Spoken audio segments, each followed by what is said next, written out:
6, and they're punting away. The issue here, though, is Bryson Smith, fair catch at the 2-yard line. You don't normally coach it that way. Dana Holderson reminding his team of that, but that's fine. You got Clayton Tune, and Clayton Tune's about to set up a 98-yard drive.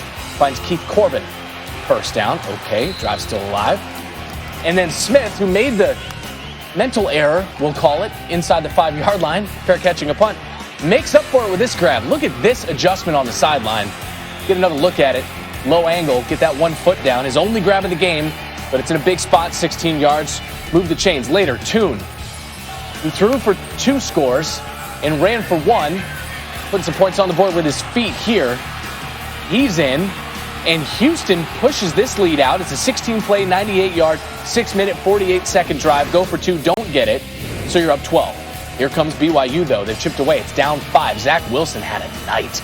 Shovel pass to Mason Wake. The end zone is not a no-Wake zone. Wake is in. BYU up 29-26 after their 2-point conversion is good. And Wilson, 400 yards, 4 passing touchdowns, 184 of them to that man, Dax Milne, who had 3 scores. BYU staying perfect, 43-26. They're 5-0, best start since 2008, tied for the 5th best start in program history. It's a start that, those 2 schools can probably attest, right? Georgia and Alabama. What I'm trying to say, Nicole, is BYU is good, then that was the toughest remaining game on their schedule, so said the Football Power Index. The big game tonight, number 3, Georgia, number 2, Alabama. The Dogs have lost 5 straight to Alabama. In fact, they've not beaten the Tide since 2007.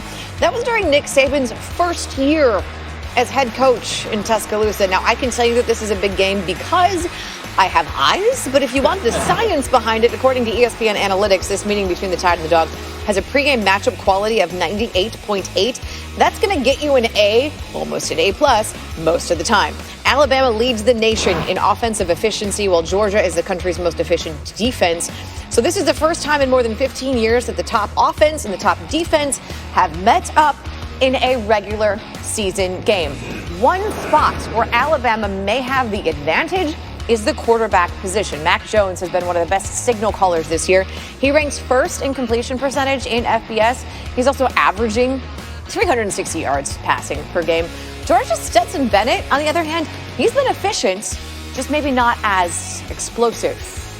Good morning now to our Tim Tebow. Look, we're going to hear from Coach Saban during the 9 a.m. hour of College Game Day. He's going to join the guys, and we'll find out what's going on. But there's a chance he could still coach on this game tonight. But let's play the what if he doesn't game. If he doesn't, how is that going to impact what we see from Mac Jones? Well, Nicole, good morning, and I think it's huge. I think it is absolutely vital to this team to have him on the sidelines, and it's not just because he's a great recruiter, he's a great game planner, but he knows how to push the right buttons. Listen, he's been doing it for years. I got to face Alabama in back-to-back SEC championships, and I got to see firsthand those adjustments that he would make, how he would change things. But let's also remember how he adjusts personnel. Let's go back to another Alabama-Georgia game in the national championship. Alabama doesn't come back and win that game in overtime if he doesn't make a critical quarterback change to put this guy named Tua in the ball game. It is huge. But also, let's go back to last year with Mac Jones because he is the starting quarterback. Mac threw 2 pick sixes against Auburn. What did he do after it? He went over to Coach Saban. Coach calmed him down. Mac went right back out there, drove all the way down, 2 touchdowns, led his team back. They lost at the end, but that's what he has the ability to do, push the right buttons. If Saban's not on the sidelines, does Steve Sark have that ability to calm his quarterbacks, to push the right buttons, to get the feel for the team?